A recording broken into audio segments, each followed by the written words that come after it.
अस्सलाम वालेकुम।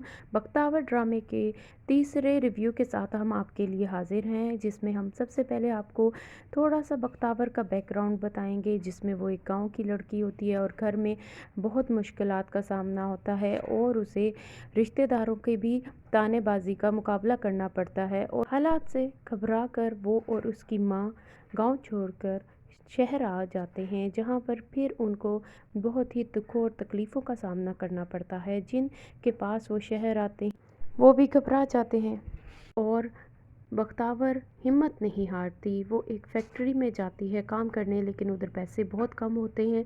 कंडक्टरी करती है और थोड़ा संभलती ही है, घर में ख़र्चा देना शुरू करती है कि वहाँ एक ऐसा हादसा हो जाता है जिसकी वजह से उसको कंडक्टरी भी छोड़नी पड़ती है। लेकिन जैसे ही वो कंडक्टरी छोड़ती है, घर में मामलात और संगीन हो जाते हैं। उसके खाला और खालू उसकी ख़बर उसके गांव वाले रिश्तेदारों को देने के लिए बेताब होते हैं ताकि कुछ पैसे बटोर सकें।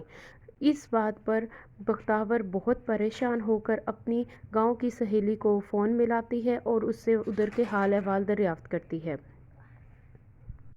अपनी सहेली के मशवरे से वहाँ से भाग निकलती है और एक किराए के मकान पर रहना शुरू करती है। मालिक मकान का तकाजा होता है कि वो अकेली औरतों को नहीं रख सकते, लिहाजा वो झूठा बहाना बनाती है कि उसका भाई भी है। उधर जाकर भी उसको कम परेशानी का सामना नहीं करना पड़ता। मोहल्ले के गुंडे और 100 तरह की परेशानी उनको लाहक होती हैं, जिसकी एवज़ अपने बाल काट कर लड़का बन के ज़िंदगी गुजारने का फ़ैसला करती है और इसकी इस फ़ैसले पर वो बहुत गमगीन होती है। और यहाँ से हमारी शुरू होती है तीसरी किस्त, जिसमें बख्तावर सबसे पहले तो लड़का बन के अपने मालिक मकान के सामने आती है और उनको ये जताती है कि वो अकेले नहीं हैं। मगर मालिक मकान उसको तनबीह करता है कि उसने किसी लड़ाई झगड़े में मुलव्वस नहीं होना, क्योंकि वो किसी लड़ाकू ख़ानदान को अपने घर में किराए पर नहीं रख सकते। ये बातें सुनकर उसकी बीवी कहती है कि अभी तो वो बच्चा ही है, लेकिन मालिक मकान उसको भी डांट देता है और कहता है कि 18-19 साल का कोई बच्चा नहीं होता, बालिग होता है। खैर, ये बात मामला निपटा कर उसकी माँ से वो कहती है कि अब इसी मामूल के मुताबिक वो ज़िंदगी गुजारेगी और लड़का बनकर वो अपनी नई ज़िंदगी की शुरुआत करती है, जिसमें वो बहुत खुश होती है और उसको ज़िंदगी और लोग बदले लगते हैं। लेकिन इन मामलात में भी उसके साथ कुछ कम नाइंसाफ़ी नहीं होती।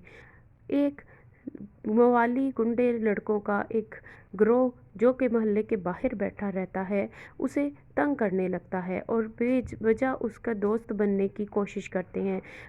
मतलब सिर्फ उसको तंग करना होता है। वो इन हालात से भी मुकाबला करती हुई एक जॉब की तलाश में निकलती है। वो एक नहीं 2-3 जगह जॉब की तलाश में सरगर्मा रहती है, मगर उसको कहीं भी उसके मतलब की जॉब नहीं मिलती। आगे आप देखते हैं कि बख्तावर को किस्मत कितना आजमाती है कि उसके खालू को उसकी ख़बर हो जाती है और वो उसके गांव वाले रिश्तेदारों को उसकी ख़बर दे देता है, जो कि उसको पागलों की तरह ढूंढते हैं और चाहते हैं कि बरादरी में उनकी नाक ऊंची रहे।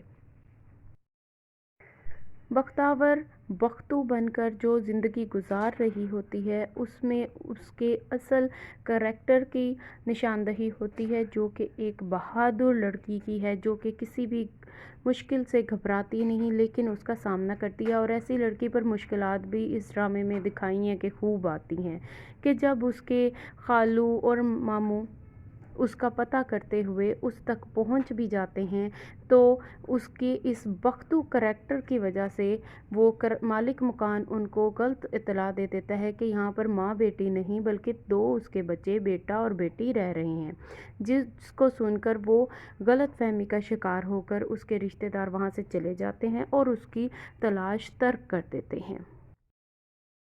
यहाँ हमें ये पता चलता है कि एक लड़का बन के बख्तू बन के जो उसका करैक्टर उसने बदला है, उसके उसको ये पहला फ़ायदा पहुँचता है कि जो उसकी तलाश में आए होते हैं वो लोग उसको ढूंढ नहीं सकते और उसकी पहचान एक तरह से मुकम्मल तौर पर बदल जाती है।